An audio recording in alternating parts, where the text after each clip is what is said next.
Hello, everyone, and welcome back to another day of praying through the darkness. Now, today's topic is confident perseverance, and we are going to see that in Hebrews, we are reminded that our confidence in the promises that God delivers to us, makes to us, is always fulfilled, but in His time. Now, although this verse was written for the Jews back during their troubling times of persecution, number one, for being a Jew, and number two, because they followed a different God than the kings of the time. But no matter, this verse that we're going to look at today reminds us that our confidence in Jesus Christ brings about for us great rewards. But before we get into that, let me thank you all for stopping in once again today for your daily dose of praying through the darkness. Now, as I like to remind you, my daily devotionals come from this little blue book that's put out by Broad Street Publishers. The title of it is 365 Days of Prayers for Depression and Anxiety. But I like to remind you too that although you don't suffer with this chronically, there are times whenever stress just crowds right down on you and wants to just push you down and keep you there. So this little book has wonderful prayers, wonderful little verses of reminders that we are not alone, that God loves us and He keeps His promises to us. So let's look at one of those today. Do not throw away your confidence, because there in it lies a great reward. And this comes from Hebrews chapter 10, verse 35. Now, when we look at this verse, do not throw away your confidence. Take that word and let's replace it with another word. How about assurance?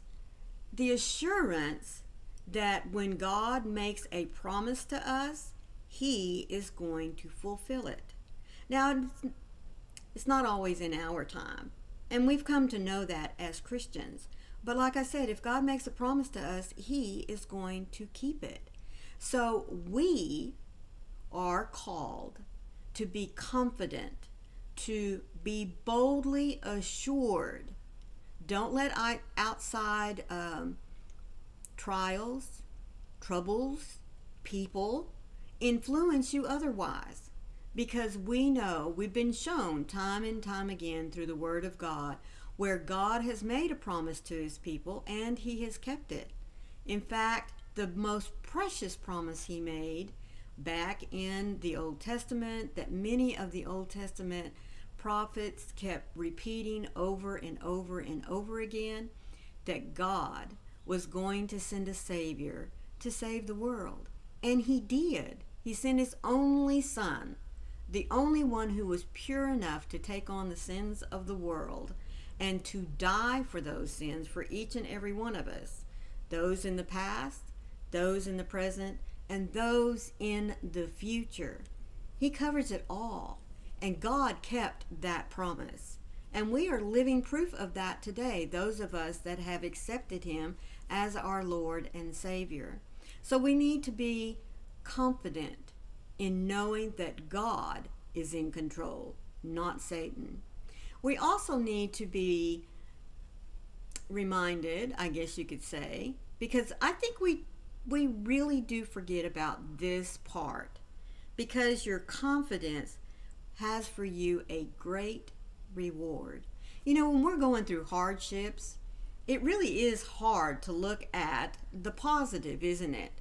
I mean, it really is a downer when we go through a sickness. It really is a downer when we've lost our job.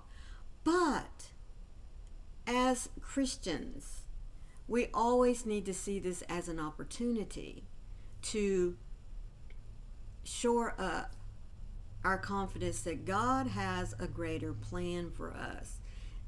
It's difficult to see it during that particular point in time, but if we are strong in our faith, if we are confident, if we are bold in our assurance that God has everything under control, then the reward is we can just turn it over to Him. The reward is there is something greater that God has planned for us. The reward is finally being with Him in heaven and being able to see His glorious face and to truly feel, I like to think physically, His arms wrapped around us in love and comfort and telling us, welcome home, my good and faithful servant. So this verse is reminding us to not allow the trials of life, the ups and downs, to cause us to lose our faith in God, because faith, the reassurance that God is in control, is reward enough, or should be. When winter comes, I find myself faced with a new rhythm, Creator God. Nature shows me that there are cycles to life. And in the slowdown of winter, when the days are shorter, I can rest assured that it won't last forever. When spring breaks and I see new life sprouting up everywhere, it is a reminder of the rebirth that comes out of every dark season. See, right there is a reward of getting through that dark time in our lives, because there's always a light at the end of the tunnel. And if we stay the course and focus ourselves on that light, the reward is a beautiful outcome. My dark, cold winter of the soul will also end, and I will experience the rebirth of spring again.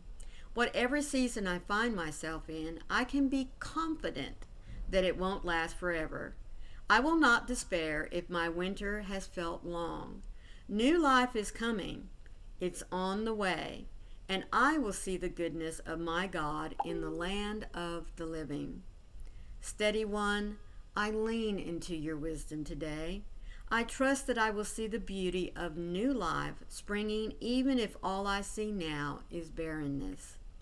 Uplift my heart today, God, and with hope lighten the weight of unmet expectations as I lift my eyes to you.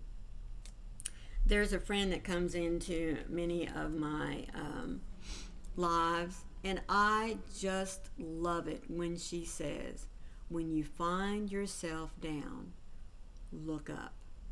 Isn't that wonderful? When we find ourselves down in the valley of despair and darkness, what other choice is there but to look up, to raise our eyes, our hearts, our hands, and our mouth, our words to God, and He will hear us. He promises to always hear and to be there. I hope that you've enjoyed today's devotional, and if you have, please be sure to hit that little like button and leave me a comment. Let me know when you have persevered with your confidence in knowing that God has never left you. He's right there with you. If this is your first time here, welcome into you. I'm so happy that you've made it this far through the devotional. All I ask is that you hit that subscribe button down there in the corner and look for that cute little bell with the hugs on the side, because it'll let you know every time I upload content. So until tomorrow, rest assured that when the doubts wish to crowd in on you and rob you of your joy and your light, don't let it. As my friend says, look up, because God is waiting for you to have that conversation with Him that says, Lord, I need you. Help me. And you know He will. And know too that I love you. I'll see you tomorrow. Bye.